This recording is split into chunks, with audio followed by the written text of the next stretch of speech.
Oke, selamat malam semuanya. Pada hari ini kita akan meneruskan kuliah Anfisman kita dengan topik sistem endokrin ya, yang ketiga yang terakhir sekarang ya. Minggu depan kita masuk sistem reproduksi. Nah, sekarang kita akan yang minggu pertama endokrin 1 kita mempelajari mengenai endokrin um, um, secara dasar ya, dasar-dasar endokrin, apa itu endokrin, sifat-sifatnya dan sebagainya, dan kelenjar-kelenjar endokrin. Kemudian yang kedua kemarin kita membicarakan mengenai beberapa hormon-hormon yang terutama yang di hipotalamus dan sebagainya ya. Nah, sekarang kita mempelajari sisanya, yaitu pertama yang akan kita pelajari yaitu kelenjar adrenal ya. Nah, terdiri dari dua kelenjar yaitu korteks ya, adrenal. Ingat adrenal artinya tambahan ya atau di atas ginjal ya, adrenal ya. Terdiri dari dua kelenjar yaitu korteks. Korteks itu selalu bagian luar ya, yaitu jaringan endokrinnya ya, medula. Jadi di kelenjar adrenal itu ada medula, itu jaringan saraf. Ya, medula itu di tengah ya, jaringan saraf, terutama sistem saraf simpatik, simpatik atau simpatetik ya. Terletaknya di atas kedua ginjal, maka disebut juga selain disebut adrenal disebut juga suprarenal ya, suprarenal.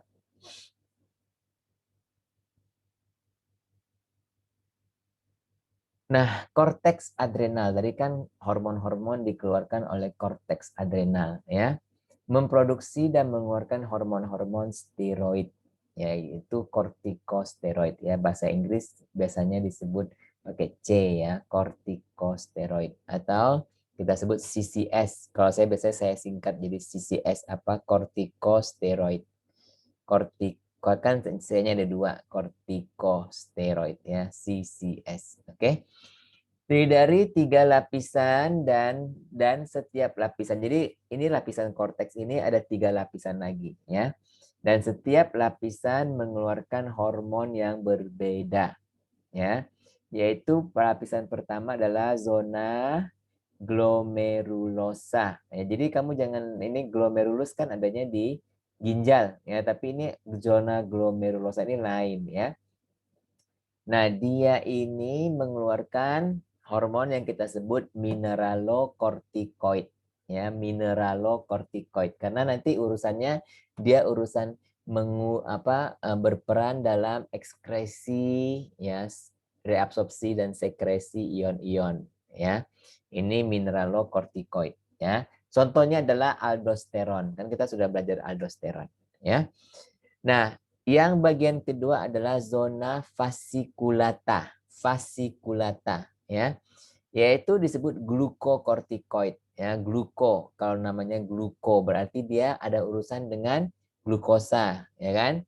Nah, yaitu kita sebut glukortisol. Contohnya adalah kortisol ya. Jadi glukokortikoid yang ada di dalam tubuh kita adalah kortisol. Kalau sintetisnya banyak ya. Sintetisnya banyak seperti dexamethasone yang kamu udah tahu ya, prednison, prednisolon, itu semua adalah sintetik atau semi sintetik, banyak ya.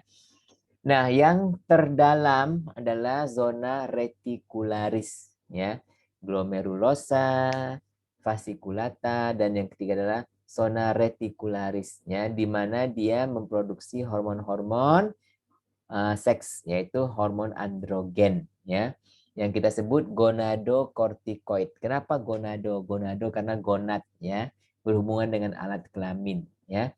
Jadi hormon-hormon seks selain diproduksi oleh testis ya ataupun ovarium ya, dia juga diproduksi oleh kelenjar adrenal ini ya. Jadi oleh karena itu kenapa misalnya kalau saya tanya dulu, apakah untuk cewek ya, wanita, ada hormon testosteron nggak pada wanita? Ada nggak wanita yang berkumis?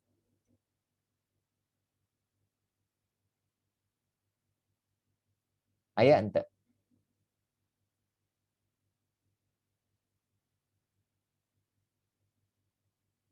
Ada nggak? Ari, Nanda, Adit. Pada wanita ada hormon testosteron nggak?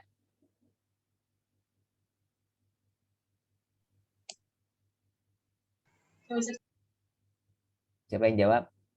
Khotimah ya? Ada nggak Khotimah?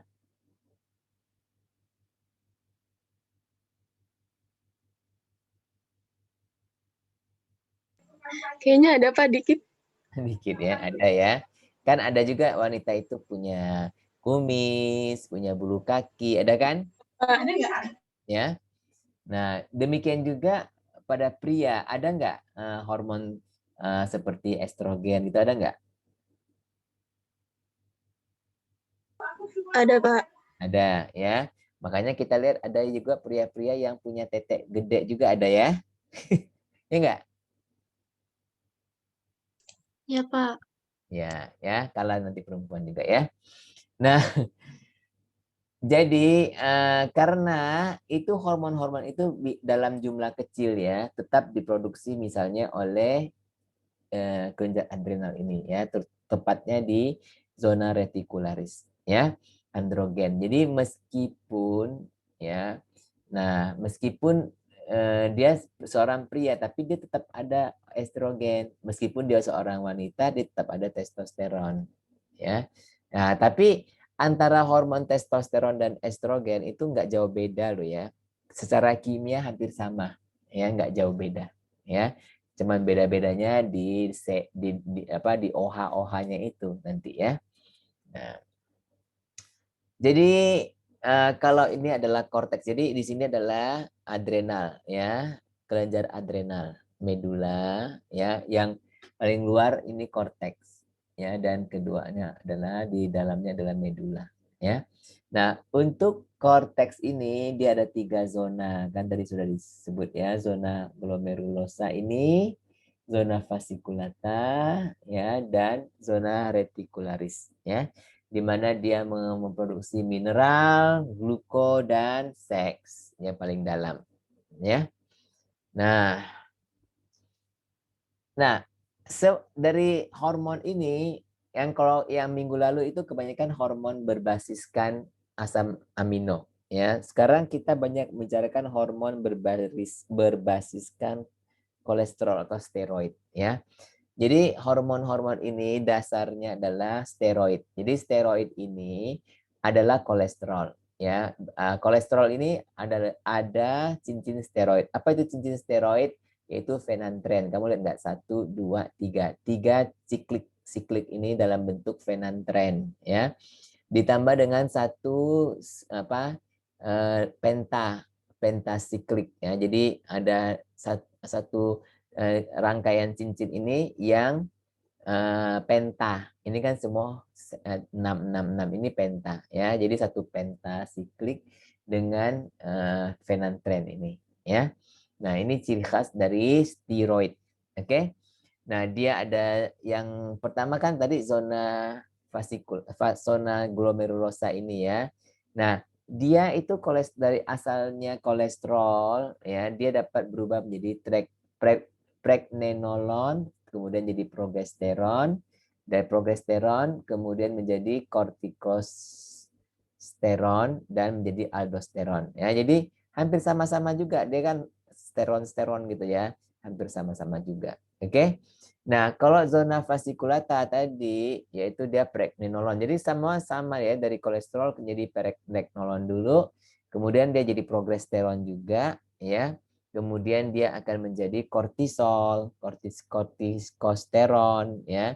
Nah, jadi ini ada yang ada dalam tubuh kita nih ya, kortisol, kortikosteron ya. Kemudian yang zona ini, retikularis ini, dia ada juga menghasilkan pregnenolon, kemudian 17 OH pregnenolon, kemudian dia menjadi DHEA, dehydroepiandrosteron ya. Dan kemudian dia akan menjadi androstenedion ya. Jadi kalau kalian lihat ya, struktur molekulnya hampir sama ya. yaitu berbasiskan kolesterol atau berbasiskan steroid. Oke.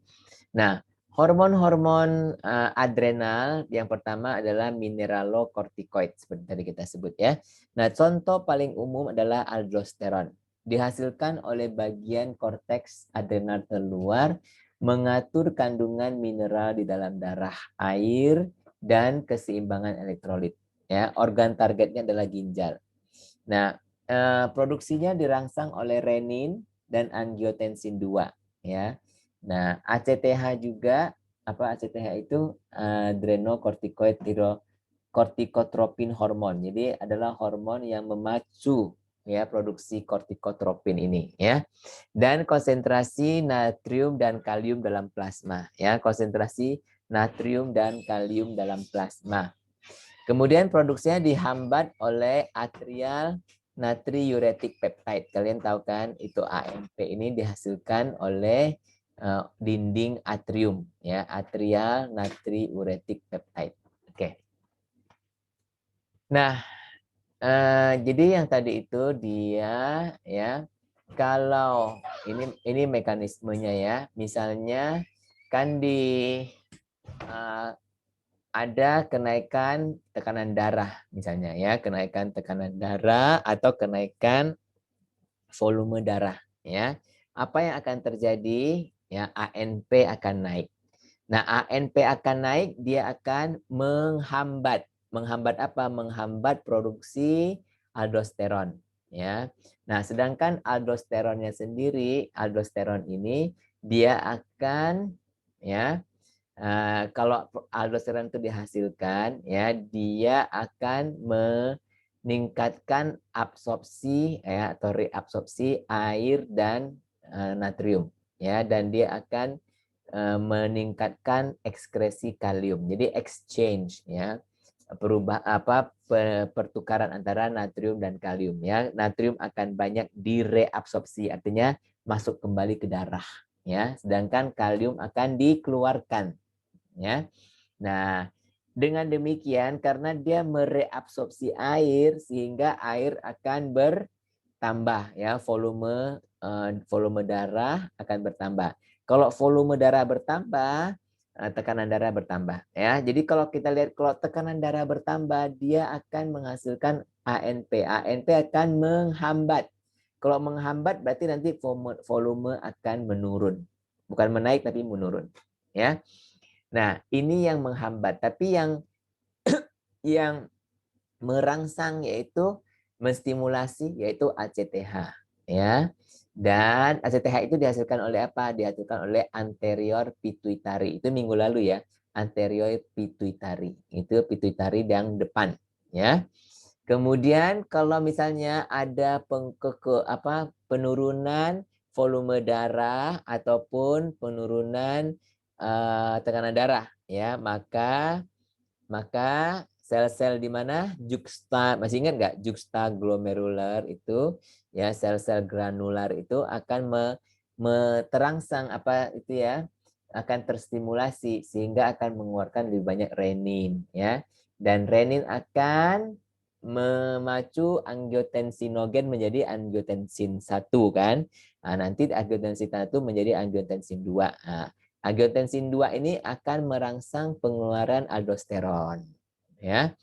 Nah, demikian juga dengan kekurangan natrium dan kelebihan kalium dalam darah. Itu juga akan memacu ya. Kan dia kekurangan natrium nih ya, maka memacu aldosteron supaya menarik kembali natriumnya ya. Paham yang ini? Paham? Oke? Oi. Ya Pak, insya Allah Pak, dipahami lagi nanti. Ya, oke ya.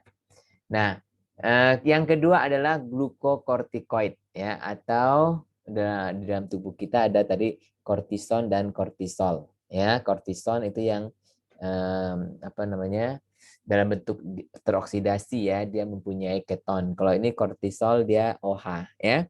Dihasilkan oleh lapisan di tengah dari korteks adrenal ya. Dia mengatur metabolisme sel-sel ya. Membantu mengatasi stresor jangka panjang. Stresor itu apa? Stresor itu yang akan menyebabkan stres, ya, zat-zat yang menyebabkan stres, stresor, ya. Dan dilepaskan, aduh. Maaf. Bentar ya. Bentar karena teh saya tumpah, bentar. Saya ngelap ini dulu. Sebentar. Oke, dia dilepaskan sebagai reaksi akan peningkatan kadar ACTH dalam darah. Jadi ACTH ini yang akan merangsang atau menstimulasi pengeluaran glukokortikoid, ya. Nah, fungsinya dia membantu tubuh menghadapi stres, ya, dengan menjaga kadar gula darah supaya relatif konstan. Ya, kalau kita stres, kita perlu kadar gula darah, ya, karena kita perlu energi untuk menghadapi stres itu. Ya, stres itu bisa stres fisik atau stres emosional, ya. Jadi glukokortikoid ini dia kalau pagi itu lebih tinggi ya daripada malam, karena malam kita sebaiknya malam itu kan kurang stres, ya. Nah, kalau pagi kan mau kerja, ya, mau ini apa membuat kegiatan aktivitas satu hari itu akan ada stres, maka glukokortikoid kita akan naik, ya. Dan menjaga keseimbangan volume darah dan mencegah masuknya air ke dalam jaringan, ya. Nah, kortisol mengakibatkan gluconeogenesis. Apa itu gluconeogenesis? Yaitu pembuatan glukosa dari sumber non karbohidrat, ya. Jadi misalnya dari asam amino atau dari lemak, ya, trigliserida, ya, akan diubah menjadi glukosa. Itu adalah namanya gluconeogenesis terjadi di hepar, ya. Nah, kenaikan gula darah, asam lemak dan asam amino, ya. Jadi kalau kortisol itu akan mengakibatkan kenaikan gula darah, asam lemak juga dan asam amino, ya. Nah, bila kadar glukokortikoid terlalu tinggi, ya, dia akan menekan pembentukan tulang rawan dan tulang biasa maksudnya, ya. Nah, jadi kalau misalnya kita memberikan orang ini dexamethasone, ya, terlalu banyak dan terlalu lama, ya, sehingga akan terjadi keropos tulang, ya. Nah, menghambat inflamasi juga.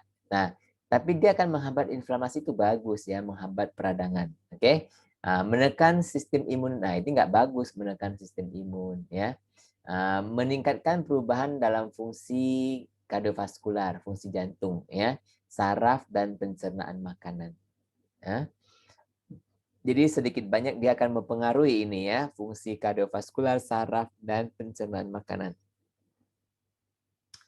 Nah, yang ketiga itu hormon-hormon seks, ya. Dia diproduksi oleh lapisan terdalam dari korteks adrenal, ya.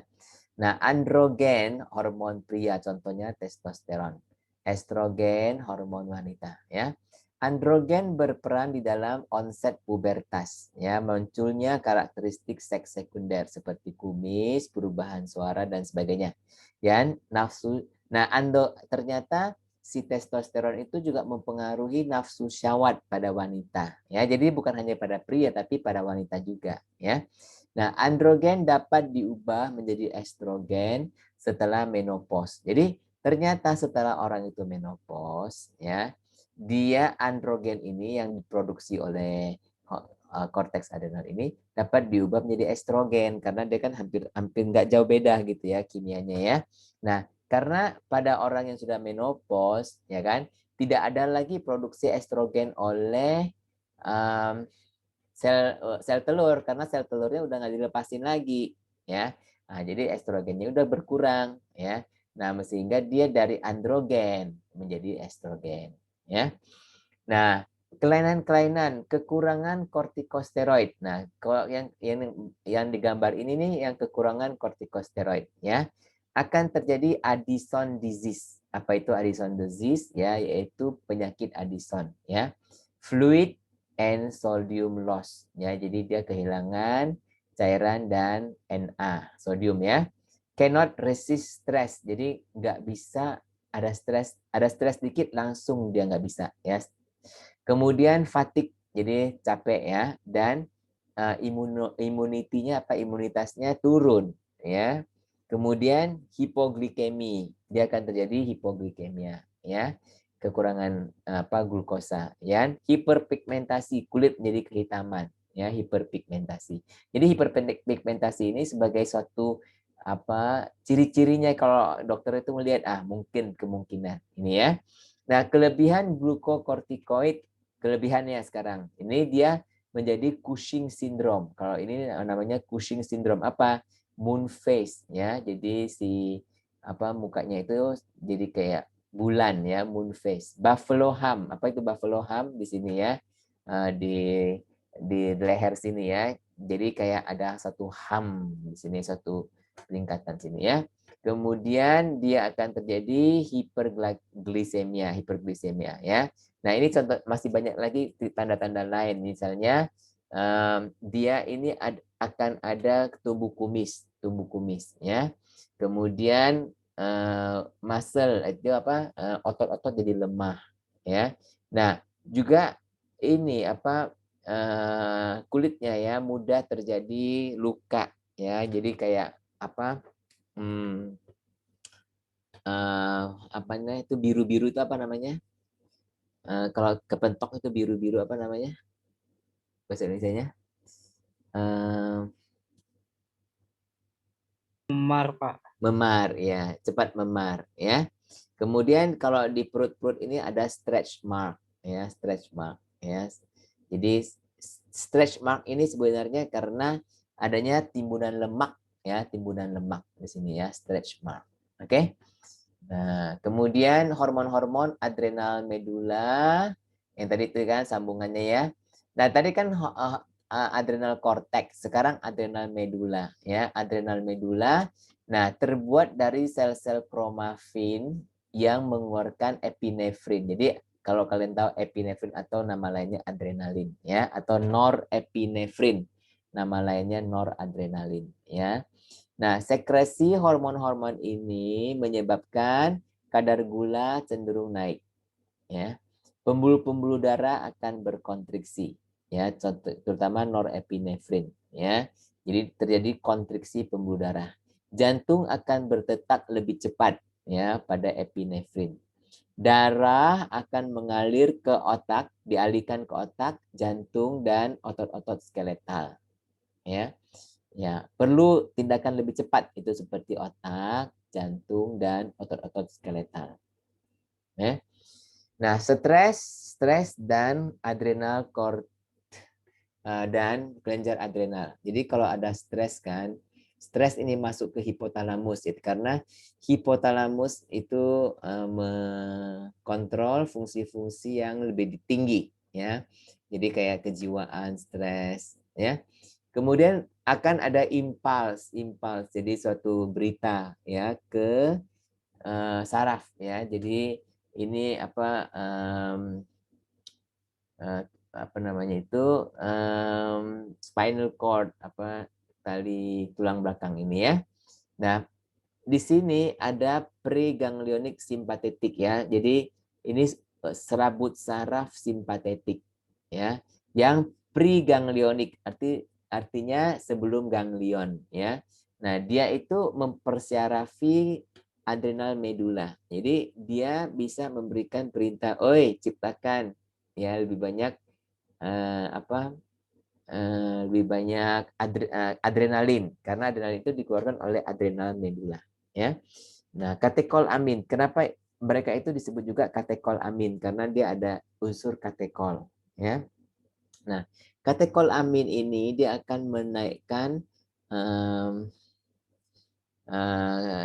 detak nadi, ya, menaikkan tekanan darah, kemudian untuk dalam hepar, ya, liver akan mengubah glikogen menjadi glukosa, ya, dan kemudian melepaskan glukosa ke darah, ya. Dan juga dilatasi dari bronkiol. Bronkiol itu mana? Di jalan nafas ini, ya, saluran nafas, ya. Kemudian changes in blood flow pattern. Jadi perubahan dalam pola aliran darah, ya. Sehingga dia lebih alert, lebih siap siaga gitu ya. Dan dia decrease digestive system activity. Dia akan men-shutdown ya, akan terjadi kontriksi ya pada pembuluh-pembuluh darah di sekitar saluran cerna ya. Dan juga dia akan menutup pembuluh darah atau lebih mengecilkan pembuluh darah di ginjal dan di saluran kemih juga ya, sehingga dia akan mengurangi volume urin ya. Dan dia akan menaikkan laju ya atau kecepatan metabolisme ya, metabolic rate. Oke. Nah, kalau yang di sini dia ada stres juga, dia akan melepaskan CRH. Dan CRH ini ya, CRH kan dari hipotalamus ya, dia ke pituitari ya, kemudian akan melepaskan ACTH. Nah, ACTH ini dapat merangsang ya adrenal cortex untuk mengeluarkan lebih banyak mineralokortikoid dan glukokortikoid ya. Nah, mineralo kita sudah tahu dia akan retensi natrium ya, dan juga air ya, kemudian dia akan menaikkan volume darah dan tekanan darah ya. Dan juga protein dan lemak-lemak ini akan diubah menjadi glukosa dan akan dipecah-pecahkan menjadi energi ya, dan meningkatkan gula darah, dan dia akan menekan sistem imun ya, jadi sistem imun akan jadi lebih rendah. Oke, kita sudah habiskan yang tadi bagian pertama tadi kelenjar adrenal. Yang kedua adalah pankreas ya. Pankreas terletak di bawah lambung, oke. Merupakan suatu kelenjar berbentuk segitiga ya, yang memiliki sel-sel eksokrin dan endokrin ya. Nah, sel-sel asinar mengeluarkan cairan yang kaya enzim untuk pencernaan seperti amilase, peptidase, lipase. Nah, kelenjar ini adalah kelenjar eksokrin. Dia bukan endokrin tapi eksokrin ya. Nah, pulau-pulau pada pankreas mengandung dua tipe sel, yaitu sel-sel alfa yang akan mengeluarkan glukagon ya, atau sel-sel beta yang akan mengeluarkan insulin. Jadi glukagon dan insulin ini hampir saling bertentangan ya, berlawanan.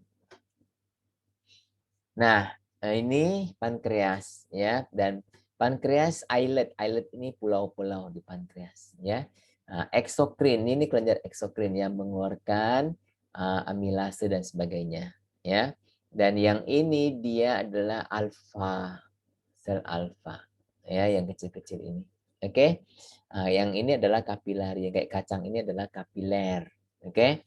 Yang ini, yang biji-biji ini adalah beta sel ya, kan ingat nggak beta sel pada pulau insulin ya, sel-sel beta pada insulin ya, mereka akan mengeluarkan insulin ya, pada pankreas akan mengeluarkan insulin ya. Oke, glukagon yang sebelum kita membicarakan mengenai insulin, kita bicarakan dulu mengenai glukagon ya. Glukagon adalah suatu hormon polipeptida, bentar lihat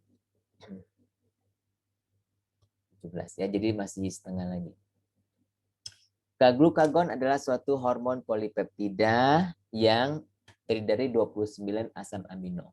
Ya, jadi dia terdiri dari susunan-susunan asam amino, ya. Kemudian glukagon target organnya adalah hepar atau hati, ya. Fungsinya adalah glukogenolisis. Artinya apa? Pemecahan glikogen menjadi glukosa. Jadi ketika kita memerlukan glukosa, ya kita harus mengaktifkan glukagon. Gluconeogenesis, ya, sintesis glukosa dari asam laktat yang berdasarkan pada pemisahan lemak dan protein ya. Ini gluconeogenesis.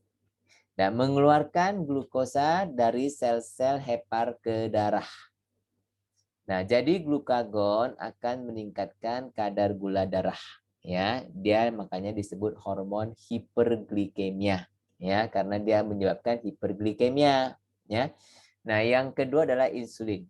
Insulin adalah suatu hormon protein yang terdiri dari dua rantai asam amino yang dihubungkan dengan ikatan disulfida Ya, jadi adalah suatu dua rantai asam amino kan, rantai ini, rantai A dan rantai B ya, dihubungi oleh jembatan-jembatan ya, yang itu jembatan ini ya disebut SS ya, selalu ada SS. S itu sulfur ya. Jadi jembatan sulfur. S ini adalah sulfur ya, ikatan disulfida, ingat ya. Nah, jumlah asam aminonya adalah 51 kalau kalian hitung. Ya, jadi sebenarnya antara A dan B itu tidak ada hubungan, tapi dia ada hubungan dengan sulfida ya, dengan ini apa kimianya ini rantai sulfida. Oke? Nah, fungsi insulin yaitu meningkatkan transport glukosa ke dalam sel, ya. Katalisa oksidasi glukosa untuk memproduksi ATP. Mengubah glukosa menjadi glikogen. Nah, itu kalau kita kebanyakan glukosa dia akan ubah jadi glikogen, disimpan ya, glikogenesis. Mengubah glukosa menjadi lemak juga, ya, terutama di dalam jaringan adipos, ya, dalam jaringan lemak. Oke. Jadi secara keseluruhan insulin akan menurunkan ya, insulin akan menurunkan kadar gula darah. Maka insulin itu disebut hormon hipoglikemia ya. Untuk masuk ke dalam sel, insulin harus berikatan dengan reseptornya, yaitu enzim tirosin kinase ya. Kinase ya. Enzim tirosin kinase. Oke. Nah, regulasi dari tingkatan ya paras glukosa darah ya. Jadi contoh kalau glukosa kita ini rendah dalam darah ya. Jadi kalau kita lihat ini pankreas ini dia akan nah, ada dua nih ya. Kalau glukosa dalam darah tinggi, jadi habis makan, misalnya habis makan, ya. Nah, dia akan ke pankreas, pankreas akan memproduksi lebih banyak insulin yang ini, ya. Ini kan jalurnya yang ungu ini, ya. Insulin lebih banyak.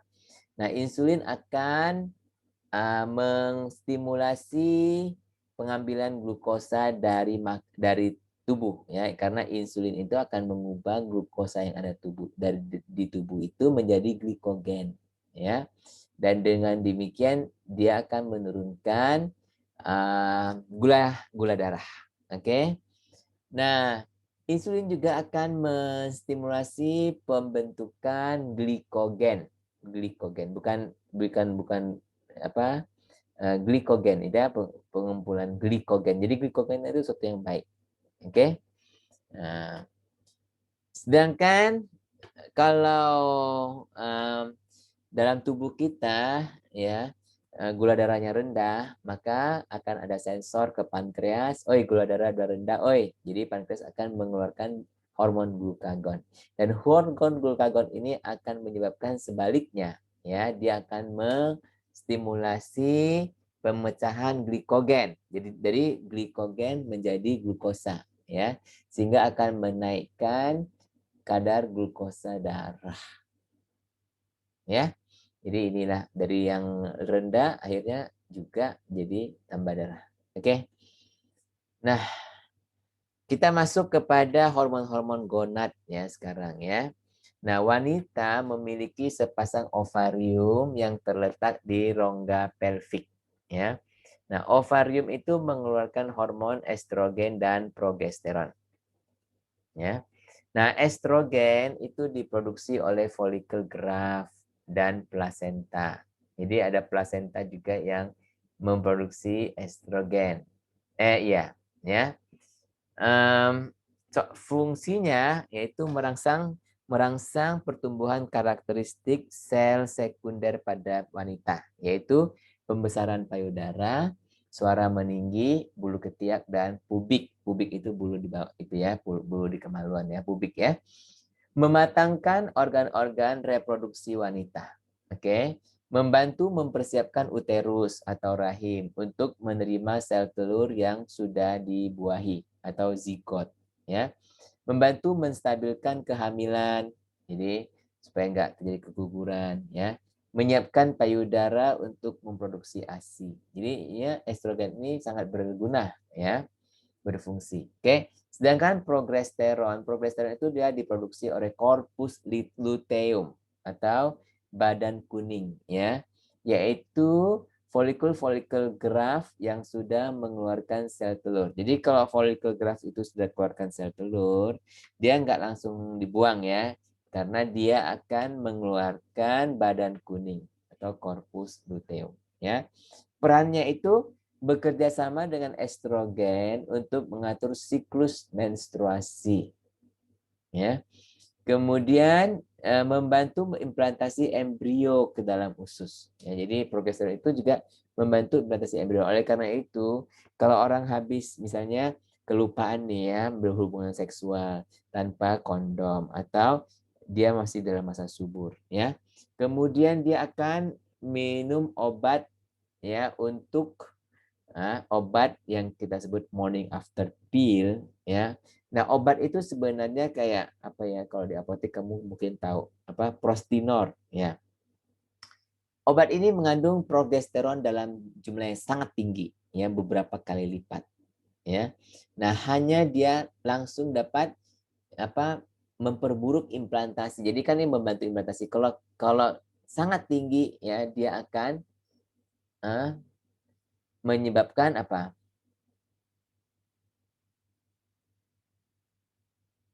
Dia malah akan membantu jadi implantasi Rahimnya kering ya Pak?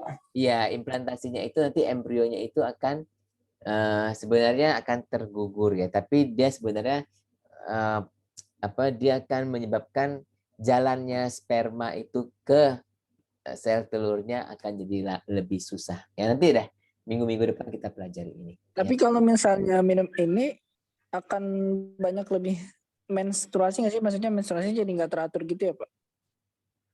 Iya juga ya. Nah itu nanti yang bagian menstruasi kita akan pelajari 2 minggu lagi ya.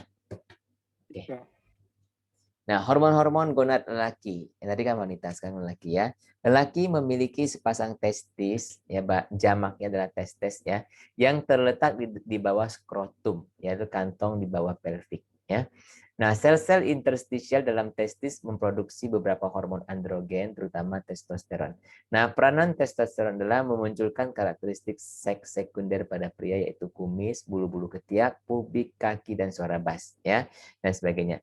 Membantu pertumbuhan dan kematangan sistem reproduksi pria, dan diperlukan dalam produksi sel-sel sperma. Oke. Nah, sekarang kembali lagi yang ke wanita ya, plasenta. Plasenta itu memproduksi HCG, human chorionic gonadotropin, ya. Nah, yang obat-obat apa hormon-hormon tropin itu kan biasanya diproduksi oleh pituitari, ya. Tapi ini diproduksi oleh plasenta, ya. Estrogen dan progesteron yang berperan dalam mempertahankan hamilan, ya. Beberapa hormon memainkan peranan penting di dalam persalinan juga, seperti oksitosin dan sebagainya ya. Nah, organ-organ lain yang memproduksi hormon yang kita tidak cover di sini yaitu ginjal. Karena ginjal itu juga mensintesis eritropoietin. Eritropoietin itu suatu hormon ya yang merangsang produksi sel darah merah. Kulit mensintesis kolekalsiferol. Apa itu kolekalsiferol? Prekursor atau bahan dasar dari vitamin D. Ya. Nah, jaringan adiposa, ya, yaitu jaringan lemak, ya, melepaskan leptin. Apa itu leptin? Berperan dalam menimbulkan perasaan kenyang dan merangsang pemakaian energi. Jadi leptin ini akan memberitahu tubuh kita, udah kenyang, stop makan, gitu ya. Dan dia juga akan merangsang pemakaian energi, ya. Alright. Jadi orangnya jadi lebih aktif gitu, nggak malas-malasan, ya. Organ lain yaitu jantung, karena jantung juga memproduksi atrial natriuretic peptide, ya, yang berperan dalam menurunkan tekanan darah, volume darah dan konsentrasi natrium dan dalam darah, yaitu ANP tadi lo ya. Saluran pencernaan, ya, ada sel-sel enteroendokrin, ya. Jadi sel-sel enteroendokrin mengeluarkan hormon-hormon pencernaan yang bekerja secara setempat. Contohnya gastrin, sekretin, kolesistokinin. Ya, sisi K, kamu masih ingatkan sisi K ya. Dan membran sel itu menghasilkan macam-macam prostaglandin ya. Jadi prostaglandin ini juga termasuk hormon yang kita sebut hormon lokal ya. Demikianlah kuliah kita. Apakah ada pertanyaan dari kalian? Tumben Pak cepat Cepat ini, materinya. cepat. Kami saya baru zoom kali ya. Oh iya, hampir jam 10 ya. Jadi belum ada 1 jam ya, baguslah. Ya, ada pertanyaan Iya. nggak? Ini materinya nanti di-share kenapa ya? Iya. Tapi kendalanya sekarang e-learningnya tengah error ya. Jadi E-learningnya error ya Pak. ya kalian sabar dulu sebentar ya, sabar. Kalau yang kemarin juga belum di-share Pak di grup Pak. Iya belum ya. Yang terakhir ya kemarinnya. Oke, nanti tunggu e-learningnya dulu ya. Baik Pak. Oke.